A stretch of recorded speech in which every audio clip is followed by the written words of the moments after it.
Hi guys, I recently fitted an exhaust system to my Cayman there, and I was suffering a little bit of drone and the occasional loud noises that would hurt your ears. So I thought, well, I'd look into it, and the Porsche forum seems to suggest that if you put sound deadening materials just underneath the hatch where the sound pressure wave adjustment is behind the carpet, then that's a way of solving the issue.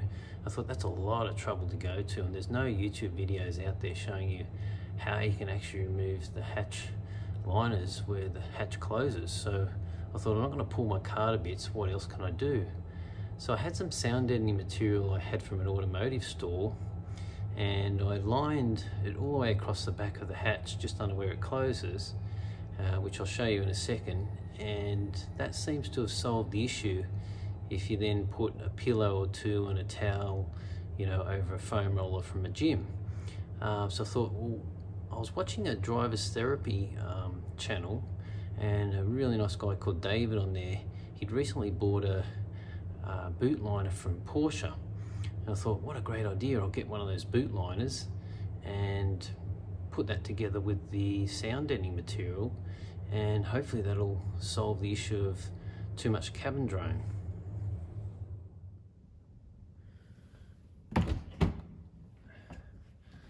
So I ordered from Porsche Sydney South this boot liner, and you can see the details there, the part number, and yeah, it looks quite interesting.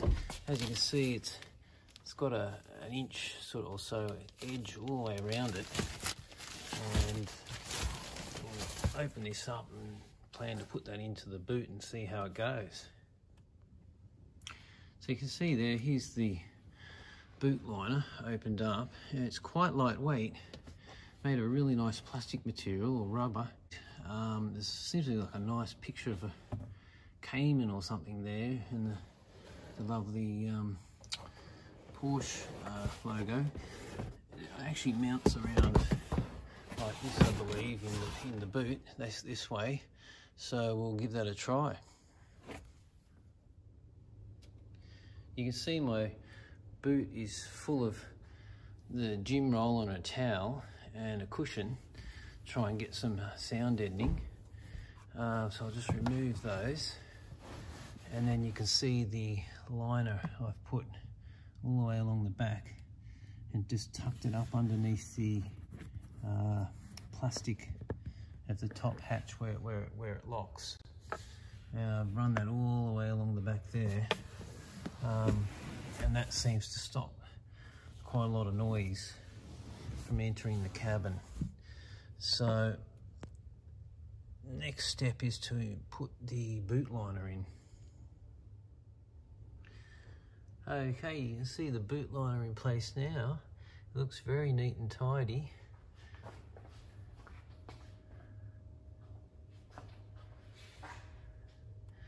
And just looking along the back edge, it seems to hold the sound deadening in place very nicely.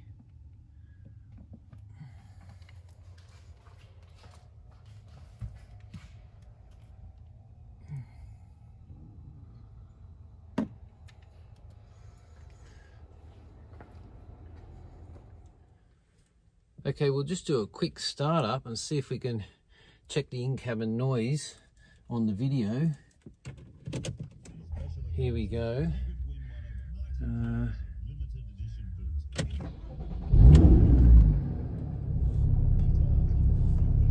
That's with the valves open. A few gentle revs. It's not that loud in here. It's just sounding really great. That's freed up my boot, and now I've got all my boot space back, instead of it being filled up with all the gym equipment and towels. This should also, as David said from driver's therapy, it will really protect the carpets and keep your boot clean. It also stops things sliding around you if you're doing track days and throwing equipment in there. Anyway, I hope you enjoyed the video. Please subscribe if you want to. to this channel, though I don't think I'll be making that many videos going forward. I prefer watching videos myself on other people's channels, but sometimes I get, you know, a few ideas. Here's a recent clip from a track day, so you can hear the M&M FPD Brombacher exhaust in flyby mode with the sports exhaust button open, the valves open, and the sports button pushed.